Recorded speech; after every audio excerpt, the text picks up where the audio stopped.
हाँ अगर ट्रम्प साहब वरी माहौल ठाहे पियो त हू अटैक करे छाकाणि त हुनजा जेके डोमेस्टिक मसाइल आहिनि एप्स्टीन फाइल अञा उहो एप्स्टीन जो जेको मामिलो आहे उहो अञा नथो खुटे। हाणे जेको माण्हू ही जेका समथिंग गुड फेथ अलाए छा नालो माई जेका निकोल समथिंग जेका ख़ातून मारे छॾी अथनि आइस वारनि ही जेको इमिग्रेशन जे नाले में जेको हर हंधि अमेरिका में मुज़ाहिरा थियनि पिया ऐं जेको हिकिड़ी ओवरऑल पॉपुलैरिटी हेठि वई आहे शदीद ट्रम्प जी ऐं जेको डपु अथसि त फेबरवरी में इलेक्शन थियण वारा आहिनि डपु छा इलेक्शन थियण वारा आहिनि फेबरवरी में ऐं डपु इहो अथसि त रिपब्लिकन्स हाराए वेंदा ऐं रिपब्लिकन्स अगरि हाराए वेंदा त हुनखे डपु आहे ट्रम्प खे त डेमोक्रेट्स हुनखे इम्पीच करे छॾींदा या मुआख़ज़ो कंदा ऐं जेको ठीकु डपु अथसि त हाणे छा करे मतिलबु या त सिस्टम में ॻोल्हे त कीअं फॉर्म 47 ॻोल्हे ऐं फॉर्म 47 अगरि अमेरिकन सिस्टम में न पैदा थियो आहे अञा ताईं त पोइ कुझु अहिड़ो ड्रास्टिक करे जो जेको हू अमेरिकन आहे जेको गोरो अमेरिकन जेको इंतिहा पसंदि आहे जेको इहो सम्झे थो त असां अमेरिकन्स जी जेका गिरफ़्त आहे दुनिया ते उहो लूज़ बि थिए उनखे वधीक मज़बूत हिन हरकतनि सां त वेनेज़ुएला जो सदर खणी अची वञो हुतां यानी अॼु पंहिंजे पाण खे कल्ह जेको आहे वेनेज़ुएला जो बि सदर डिक्लेयर करे छॾियो आहे डोनाल्ड ट्रम्प ते दिमाग़ी ख़लल चइबो न। सो ईरान ते हमिलो मतिलबु मां छा हासिलु थींदो बिकॉज़ अगरि हमिलो कनि था त मां वरी कल्ह वारी डिस्कशन खे कंटिन्यू करे वठां थो त पोइ छा मरीन्स अची पहलवी खे खामनाइज़ जी जॻह ते विहारे छॾींदा इहो ई करण जो इरादो हूंदो न त सिर्फ़ु बम हणण सां छा थींदो। पहिरीं त हिकिड़ो टारगेट ठाहे आया कूड़ो सचो त बाबा असीं एटमी असासा जेके ईरान जा तबाह था कयूं। हाणे अगरि रिजीम चेंज लाइ तख़्तो ऊंधो करण लाइ बम्बार्टमेंट कंदो त पोइ ज़ाहिर तख़्तो ऊंधो अगरि करे वियो त हुते अची पंहिंजो को पहलवी को पपेट विहारींदो ईरान अमेरिका त उनखे मञता कीअं मिलंदी। ॾिसो वेनेज़ुएला में सदर उनजो खंबे आयो आहे हीअ थियो आहे लखे माण्हू कल्ह उनजा रोडनि ते निकिता आहिनि त माना हू अमेरिका खे नथा हुननि जी उन पंहिंजे सदर सां केतिरी बि नफ़रत हुजे या मोहबत हुजे अमेरिका सां सो ईरान जो बि जेको आम माण्हू आहे हुनखे महांगाई सां हिन सां हुन सां परेशानी हूंदी लेकिन हू को अमेरिकन पपेट खे त कीअं बर्दाश्त कंदा त माना ईरान खे छा वरी हिकिड़ो ॿियो सीरिया हिकिड़ो ॿियो लिबिया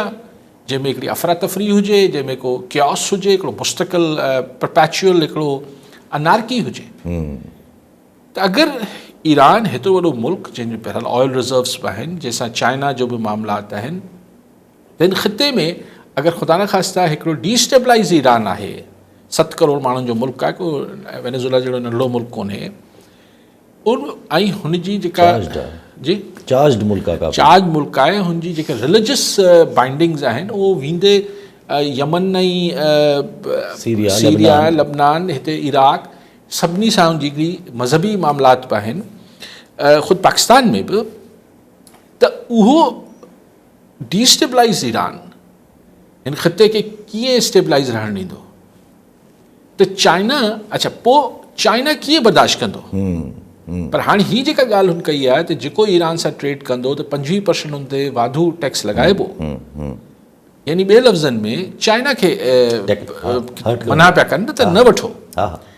चाइना चयो त आहे त असीं बि ठोस क़दम खणंदासीं पर ॾिसो छा था खणनि। मेरा वली मज़ारी घोटकी मां जी मज़ारी साहब छा चवणु चाहींदा।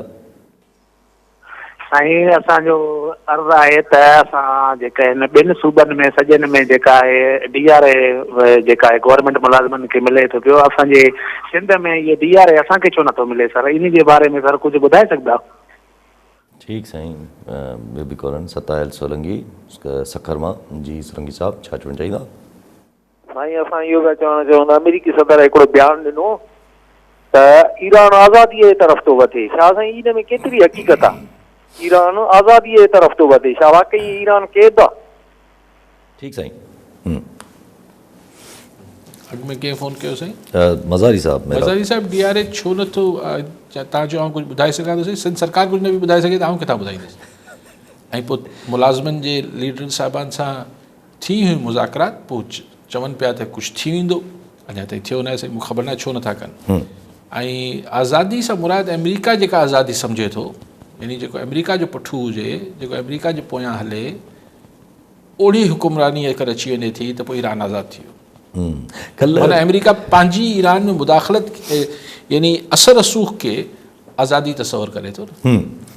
कल्ह सेठी साहब जे प्रोग्राम में उन्हनि खे तलब कयो कंहिं एनालिस्ट खे इराक मां, ईरान मां, तो उन्होंने तो चाहिए विदो सेठी साहब जी, मैं आपके प्रोग्राम देखता हूँ, आप जो बातें करते हैं कि ईरान में रजीम चेंज अगर हो जाता है ये, तो सेठी साहब ईरान में रजीम चेंज इतना आसान नहीं है। यहाँ पर अगर 40,000 to 50,000 ट्रूप्स भी अगर अमेरिकन ट्रूप्स आ जाएं, तब भी ईरान का जो इस वक्त पासबान जेको उन जो इनकलाब है वो डिफेंड करने की हिम्मत रखता है। ठीक है, ये तो बयान में तो ठीक है, लेकिन अमेरिका कदें भी तेस ताईं पंहिंजा ट्रूप्स ग्राउंड ते न लाहींदो जेसि ताईं मथां बम्बार्डमेंट करे सॼे तहस नहस न नथो करे छॾे। लेकिन छा आहे, मतिलबु ही ॾिसो न, मतिलबु हिकिड़ा कूड़ो जवाज़ बि ख़तमु थी वियो न, त हुते मुज़ाहिरा थियनि उहे बि मतिलबु घटिजी वियो आहे, घटिजी विया आहिनि उहे बि। सो हाणे सवाइ ट्रम्प खे पंहिंजी फेबररी जी इलेक्शन नज़र अचे पई, इहो कॾहिं थींदो कोन हो। अमेरिका जी चवंदा त भई वॾा डीप स्टेट आहिनि, वॾा थिंक टैंक्स आहिनि, ईअं राति जी पेट पे फ़ैसिला कोन थींदा, ऐं पंहिंजी लोकल सियासत जे करे। सो डिफ़िकल्ट सिचुएशन आहे। लेकिन ईरान खे डिस्टेबलाइज़ करणु ज़ाहिर दुनिया ते चेंज थिए पई, ऐं ज़ाहिर ईरान ते अगरि अहिड़ो कुझु थियो त चाइना लाइ बिल्कुलु सिर्फ़ु लफ़्ज़ी मज़म्मत ताईं बीहणु ॾुखियो थी पवंदो। ऐं अगरि ट्रूप्स लाहे छॾिया त ही वियतनाम ऐं अफ़गानिस्तान खां वधीक भयानक कमु थी वेंदो अमेरिका लाइ। ईरानी लास्ट मिनट ताईं वढ़ंदा। उहा सिविल वॉर पई हलंदी ज़ाहिर हिकिड़ी प्राउड नेशन पर सभु हाणे ज़ाहिर हिकिड़े अफ़गानिस्तान जो हिन सां कनेक्टेड आहे। हिते अगरि अहिड़ी ॻाल्हियूं हलनि थी पियूं त ज़ाहिर मसइला त आहिनि। असां सां टेररिज़म लिंक्ड आहे अफ़गानिस्तान जी। असां वटि सोहेल आफ़रीदी साहब खे काफ़ी अॼु तनक़ीद जो निशानो बि ठाहियो थो वञे जॾहिं खां हुननि इहा ॻाल्हि कई आहे त अफ़गानिस्तान मां सबूत न वञनि, उहो पंहिंजी जाइ ते। पर India getting very closer. 2 embassies को हिकिड़ी एम्बेसी हिकिड़ी काउंसलेट बि खोले छॾी अथऊं अफ़गान। तव्हांखे यादि न आहे त हुनखां अॻु अलाए अमेरिका जी ही अफ़गान तालिबान खां पहिरीं को 4-5 काउंसलेट्स 6 काउंसलेट्स हुयूं, अफ़गान इंडियन काउंसलेट्स हुयूं। ज़ाहिर हू त पाकिस्तान जंहिंखे पंहिंजी स्ट्रेटेजिक डेप्थ कंहिं ज़माने चवंदो, हू हाणे हुनखे इंडिया पाकिस्तान जे ख़िलाफ़ ई इस्तेमालु करे पियो। पंहिंजी स्ट्रेटेजिक डेप्थ आहे, पंहिंजी हिकिड़ी डेप्थ ठाहे वरिती अथसि, प्रॉक्सी डेप्थ जंहिंखे छा चइजे। सो इहो पाकिस्तान लाइ हिकिड़ो मुस्तक़िल चैलेंज त रहंदो। ऐं